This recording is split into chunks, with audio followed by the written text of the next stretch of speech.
होता था। मैं अपनी पाकिस्तानी फौज को, अपने शाहीनों को, पूरी कौम की तरफ से ये बात दुख हुआ, अफसोस हुआ, मेरी ख्वाहिश भी थी कि मैं कोई बात ऐसी ना करूं।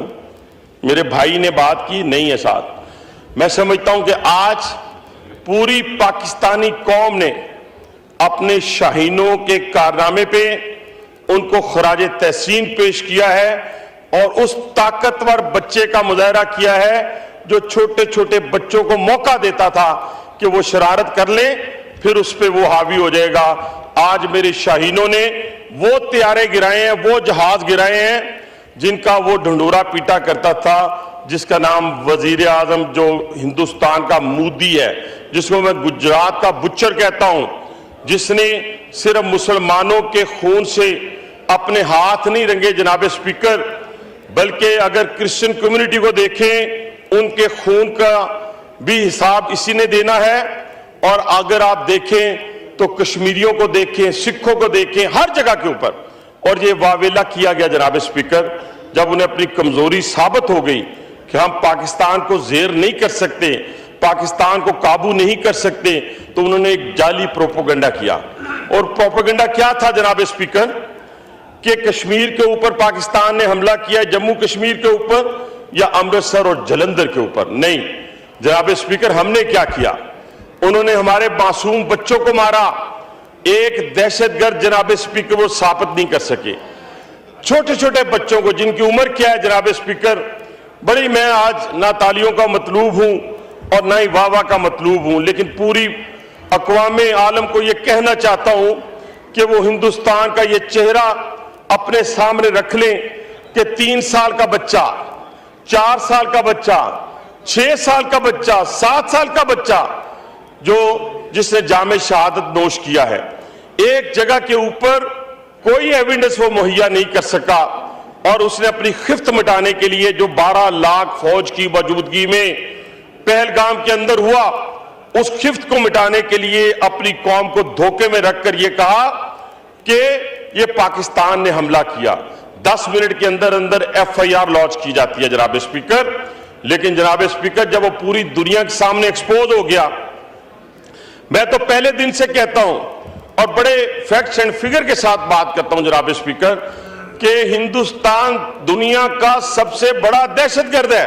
वो कैसे, मैं अभी आपको बताता हूं। और हमें दहशतगर्द कहने वाला क्या करता है, जरा सुनते जाएं। नेपाल में दहशतगर्दी वो करता है, बर्मा में वो करता है, बांग्लादेश में वो करता है, ऑस्ट्रेलिया में वो करता है, कनाडा में वो करता है, USA में वो करता है, UK में वो करता है। और सबसे बढ़कर मुझे अफसोस है उन दोस्तों पे, भाइयों पे, कि उनकी जुबान पर यह नाम ही नहीं आता।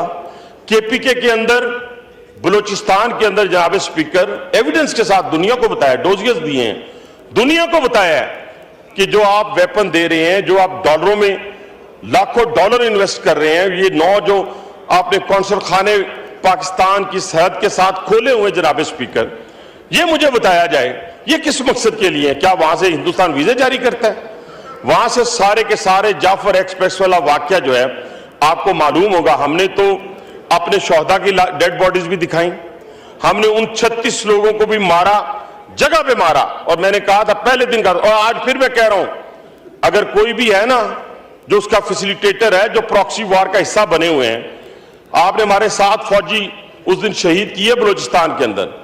और मैंने इस हमले के बाद और हिंदुस्तान को नाको चने चबवाने के बाद ये स्टेटमेंट दी थी कि मैंने कहा था कि अब जो भी प्रॉक्सी वार का हिस्सा बनेगा, हम एक फौजी के मुकाबले में 100 मारेंगे, 100 दहशतगर्द। ये मैं आपको बताना चाहता हूं जनाब स्पीकर, पूरी दुनिया को भी मैसेज देना चाहता हूं जो उसके पीछे खड़े हैं, जो प्रॉक्सी वार का हिस्सा हैं, कि जो हमारे एक फौजी को शहीद करेगा हम 100 मारेंगे। और दूसरी बात, दुश्मन को यह भी बताना चाहता हूं, हम पिछले 30 साल से जंग लड़ रहे हैं और आपके फौजियों की हमने मुकाबले में आपने हमारे मासूम शहरियों की जानें ली। हमने क्या किया जनाब स्पीकर, हमने आप पर वहां पे हमला किया। आज आपके फौजी बिलबिला रहे हैं, आज बिलबिला रहे हैं, एक दूसरे की डेड बॉडीज को उठा रहे हैं, सफेद झंडे लहरा रहे हैं। उसके बावजूद आप दुनिया को यह बता रहे हैं कि F-16, वो F-16 के पास में से भी आप नहीं गुजर सकते। जिस दिन F-16 वाले उड़े जिस दिन हमने फैसला किया, जो हमने फैसला किया हुआ है, वो फैसला, वो वक्त, उसका तयन हमने करना है। आप तुमने जो करना था वो कर लिया, लेकिन एक F-16 क्या, उसके एक जो हमारे पास महराज है, वो भी आप उसके पास से नहीं गुजरे। हमारे शाहीनों ने जितने टारगेट अचीव किए वो अपनी सरहद में रहकर किए। इतनी कैलकुलेटेड मूव कि हमने एक सिविलियन को नहीं मारा, हमने आपका ब्रिगेड हेडक्वार्टर उड़ाया, हमने आपका एयर बेस उड़ाया, हमने आपकी चौकियों को उड़ाया, हमने आपके फौजियों को मारा। और इंशाअल्लाह ताला अब जब ये फैसला होने जा रहा है और होगा, अभी तो हमने किया ही कुछ नहीं, हमारी तो अभी बारी है। और जब बारी आएगी और फिर दुनिया के सामने जब हम आपको लेके जाएंगे, तो फिर दुनिया कहेगी हाँ जी ये दहशतगर्द है, दुनिया के अंदर सबसे बड़ा। हम तो मजलूम हैं जनाब स्पीकर, हम तो मजलूम हैं, और हमने तो किसी जगह के ऊपर किसी दहशतगर्दी में अपना हिस्सा आज तक नहीं डाला। जो कोई हमारी तरफ से भी कहे, किसी की तरफ से भी कहे, मैं उसको बिल्कुल रद्द करता हूं इस बात को, और दुनिया को यह बताना चाहता हूं, और खासतौर पर हिंदुस्तानी अवाम को, कि आप जरा सोचे तो सही, हमले, आप दहशतगर्दी आपके मुल्क में कब होती है? जब भारतीय जनता पार्टी इक़्तिदार में आती है जनाब स्पीकर। जब भारतीय जनता पार्टी आती है उस वक्त दहशतगर्दी होती है। इसका मतलब क्या हुआ? जब जनरल इलेक्शन आने लगता है, जब किसी उनकी सूबे का इलेक्शन आने लगता है, तो वो खुद अपने बंदों पे शब खून मारते हैं, उनके खून से होली खेलते हैं, और उसके बाद क्या कहते हैं कि जनाब ये दहशतगर्दी फलाने का। ये साबित हो गया है, ये पाकिस्तान की हिस्ट्री में नहीं, हिंदुस्तान की हिस्ट्री में साबित हुआ है।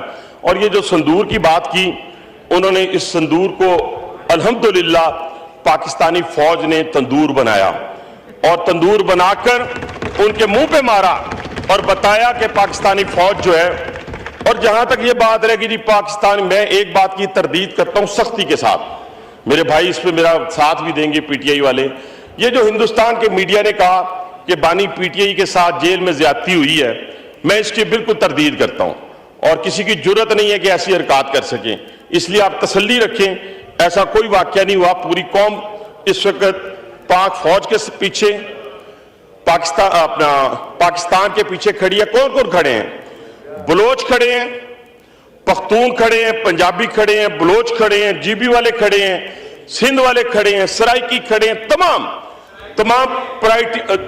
पार्टियों के लोग, तमाम कश्मीरी, मैंने बिल्कुल कश्मीरियों ने तो अपनी जानों के नजराने पेश किए हैं। हमें टाइम की बड़ी बस आखिरी 4-5 बहुत सारे नाम हैं। मैं बिल्कुल मैं तो आज इंटेलेक्चुअल गुफ्तगू कर रहा हूं, किसी को कुछ कहा ही नहीं। मैं सिर्फ ये बात कहना चाहता हूं जनाब स्पीकर कि ये सारे के सारे जो हैं अपनी फौज के पीछे खड़े हैं, अपने शोहदा के पीछे खड़े हैं।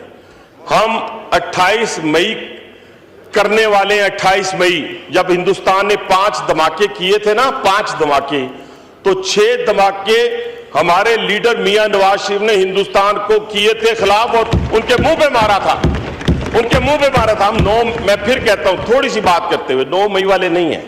हमने शोहदा के मुजस्समों को नहीं तोड़ा, ना हमने तोड़ना है, ना हमने जीएचक्यू पे हमला किया, ना हमने करना है, ना हमने हमजा कैंप पे हमला किया, ना हमने करना है। हमारी सोच बिल्कुल क्लियर है। हां, उन लोगों के लिए भी एक मैसेज है जनाब स्पीकर, जिन्होंने पाकिस्तान का खाया। भाई साहब मैं माइक नहीं बंद करना चाह रहा। नहीं, आप करेंगे तो फिर मुनासिब तो नहीं है ना। आप गुजारिश कर रहा हूं। चलो मैं कर लेता हूं, बड़े बहुत सारे नाम है, मैं कर लेता हूं। मैं ये कह रहा था जिन्होंने पाकिस्तान का खाया,